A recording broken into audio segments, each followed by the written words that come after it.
मैं नशे का घोर विरोधी हूँ, व्यसन का विरोधी हूँ, पर यहाँ जो मंडली बना के आप अफीम डोडा पी रहे हो, इसका क्या संदेश देना चाहते हो? ईमानदारी से आप बताना कि इस प्रकार से धर्म सभा जमी हो, धार्मिक आयोजन होता हो, भगवान की प्राण प्रतिष्ठा का कार्य होता हो, अगर उसमें हम लोग अच्छा संकल्प नहीं करेंगे तो अच्छे संकल्प कहाँ करेंगे? अगर ऐसे अवसरों पर हम अच्छे कार्य नहीं करेंगे, ऐसे अवसरों पर बुराइयों को नहीं छोड़ेंगे, अच्छाइयों को ग्रहण नहीं करेंगे, तो करेंगे कहाँ पर? यह आप बताइए। आप 36 वर्ण यहाँ पर विराजी हो, घोंट घोंट के खूब पी रहे हो, गाड़ गाड़ के खूब पी रहे हो, उससे हम समाज को किस दिशा में ले जाना चाहते हैं? हम क्या भला करना चाहते हैं? हम कौन सी दिशा में जाना चाहते हैं? ये बैठ करके सभी लोग चिंतन करना, आप लोग जितने भी पीने वाले हो और पिलाने वाले हो। सज्जनों, मेरी आपसे प्रार्थना है कि आप एक पहल करिएगा कि जहां भी धार्मिक आयोजन होता होगा वहां पर नशा का कोई व्यवस्था नहीं रहेगी। किसी को बीड़ी पीनी है, उनके घर की बीड़ी पिए, किसी को डोडा पीना है, उनके घर का डोडा पिए, किसी को अफीम खाना है, घर का अफीम खाए। यहाँ पर आपने धर्मादा दिया है, अगर धर्मादा के पैसों को आप नशे में लगाओगे तो देने वाला भी अपराधी बनेगा और खाने वाला भी अपराधी बनेगा और खिलाने वाला भी अपराधी बनेगा। ये मेरी बात नहीं कह रहा हूँ, ये मैं शास्त्र की बात कह रहा हूँ। सज्जनों, क्यों ऐसा आप कर रहे हो? जहाँ दिया जाता है वहां से कभी खाया पिया नहीं जाता। आप अपनी बेटी का ब्याह करते हो, वहां जाकर के आप पानी भी नहीं पीते हो, भोजन भी नहीं करते हो, क्योंकि बेटी दी है, वहां पर भोजन नहीं करेंगे, पानी नहीं पिएंगे।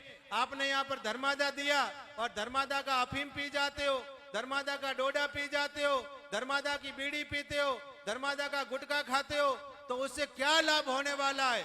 शायद मुझे लगे कोई लाभ नहीं होने वाला है। उल्टे खाने पीने वाले भी अपराधी बनेंगे और खिलाने वाले भी अपराधी बनेंगे। इसलिए मेरी आपसे प्रार्थना है, जहाँ सभा होवे, जहाँ कभी कोई भी, अब तो हो गया आयोजन, आज तो संपन्नता की ओर है, आगे कभी भी कहीं भी धार्मिक आयोजन होता हो, प्राण प्रतिष्ठा होती हो, वहां पर सभी लोग बैठ करके निर्णय करिएगा कि हमारे वहां पर कोई नशा नहीं चलेगा। आप इतने सुंदर स्थान में बैठे हो, माता जी की आज प्राण प्रतिष्ठा हुई है, 7 दिन भागवत जी की कथा हुई है, यहाँ बैठ करके बेड़ियां फूंकते हैं, यहाँ बैठ करके होका पीते हो, यहाँ बैठ करके अफीम गल गल के पी रहे हो, डोडा घोल घोल के पी रहे हो। इससे क्या संदेश देना चाहते हो सनातन धर्म को? अगर आप वास्तव में सनातन धर्म को मानने वाले हो, अपने आप को हिंदू कहते हो, अपने आप को सनातन धर्मी कहते हो, तो फिर आपको एक कठोर निर्णय लेना होगा। आज नहीं तो कल पर लेना तो पड़ेगा। क्यों नहीं लेते हो? आपको देख देख करके हमारे जैसे युवा लोग हैं, वो भी यहाँ आकर के अफीम पीना सीखेंगे, वो यहाँ आकर के डोडा पीना सीखेंगे, यहाँ आकर के बीड़ी पीना सीखेंगे। हम बच्चों के सामने डोडा पीते हैं, हम बच्चों के सामने अफीम पीते हैं, हम बच्चों के सामने बीड़ी पीते हैं, हम बच्चों के सामने गुटखा खाते हैं। बड़े होकर के वो भी वैसा सीखेंगे। अगर आने वाली पीढ़ी का भला चाहते हो तो इनसे आप दूर हो जाइए।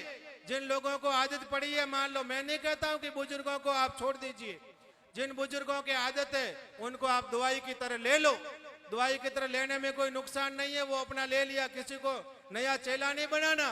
एक भी व्यक्ति अगर हमारे संग से एक भी व्यक्ति हमारे को देख के अगर नशेड़ी बनता है तो महापाप लगता है, महापाप। नशा अपने आप में पाप है, इसलिए नशा से दूर होइए, नशा से समाज को दूर करिए, नशा से आने वाली पीढ़ी को दूर करिए। ऐसी मेरी आपसे प्रार्थना है। मैं तो साधु होने के नाते आपसे प्रार्थना कर सकता हूँ, साधु होने के नाते आपसे निवेदन कर सकता हूँ, पर करना न करना तो आपकी मर्जी है, मानना न मानना तो आपकी मर्जी है। मेरे पास में कोई ऐसा कानून नहीं है कि मैं कहूँ कि नहीं ऐसा करोगे तो हम ऐसा कर देंगे, ऐसा नहीं करोगे तो ऐसा कर देंगे, पर आपको करना चाहिए। आप सब अगवा लोग हो, अगवा लोगों की जिम्मेदारी बनती है। एक तो घंटा घर में घड़ी लगी हुई हो और एक हाथ की घड़ी हो, घंटा घर की घड़ी अगर 1 घंटा पीछे रह जाए तो 10,000 लोगों का समय बर्बाद होता है, और हाथ की घड़ी अगर 1 घंटा पीछे रह जाए तो हमारा अकेलों का समय बर्बाद होता है। उसी प्रकार से जितने भी समाज के अगुवा लोग विराजे हो, समाज के प्रमुख लोग विराजे हो, आप प्रमुख लोगों की जिम्मेदारी बनती है कि आप समाज को अच्छी दिशा दो।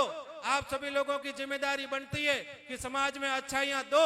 आप सब लोगों की जिम्मेदारी बनती है कि हम ऐसा काम करके जाए जिससे आने वाली पीढ़ी उस पर गर्व से चले और वो गर्व से ऐसा कहे कि हमारे पुरखे कितने समझदार थे जो हमको अच्छाइयां दे करके गए हैं। ये तो आने वाली पीढ़ियां हम लोगों को कोसेगी।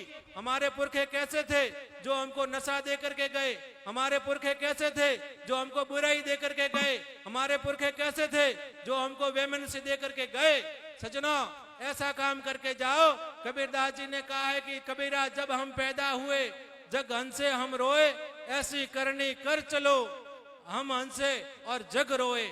ऐसा काम करके जाओ कि जब प्राण छूटे तब हजारों लोग आपकी सब यात्रा के साथ में हो और लोग गर्व से कहे कि कितने अच्छे थे और चले गए। नहीं तो सजना पशु पक्षियों की भांति हम भी चले जाएंगे। लोग कहेंगे कि अरे अच्छा हुआ वो चला गया, बहुत दुख दिया था उसने, बहुत लोगों को उसने बिगाड़ा था।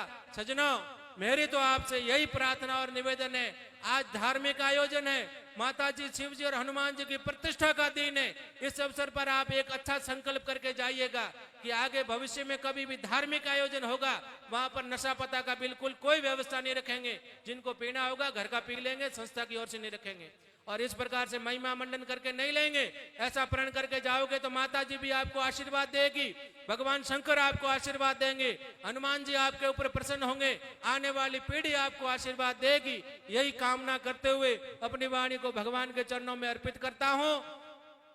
जो कुछ कड़वा कहा हो वो साधु होने के नाते कहा है। मेरा आपके ऊपर अधिकार बनता है, मेरा आपके ऊपर कर्तव्य बनता है कि साधु होकर के अगर मैं आपको सही बात नहीं कहूंगा, बाकी सब गिली चुपड़ी बातों कहेंगे, उनको वोट लेना है। मुझे कोई आपका वोट नहीं लेना, मुझे आपसे दक्षिणा भी नहीं चाहिए, मुझे आप प्रणाम भी मत करना, मेरा आप सम्मान भी मत करना, मुझे कहीं दोबारा आपको अच्छा न लगे तो बुलाना भी मत, पर मेरी बात को जीवन में जरूर उतार लेना। मेरा यहाँ पर आना सार्थक हो गया, मेरा बोलना सार्थक हो गया, आप सबका यहाँ पर विराजना सार्थक हो गया और ये आयोजन किया वो आयोजन भी सार्थक हो जाएगा। इन्हीं शब्दों के साथ में आयोजकों को, भामाशाहों को, कार्यकर्ताओं को, आप सभी पधारे उनको खूब खूब साधुवाद और धन्यवाद देता हूँ।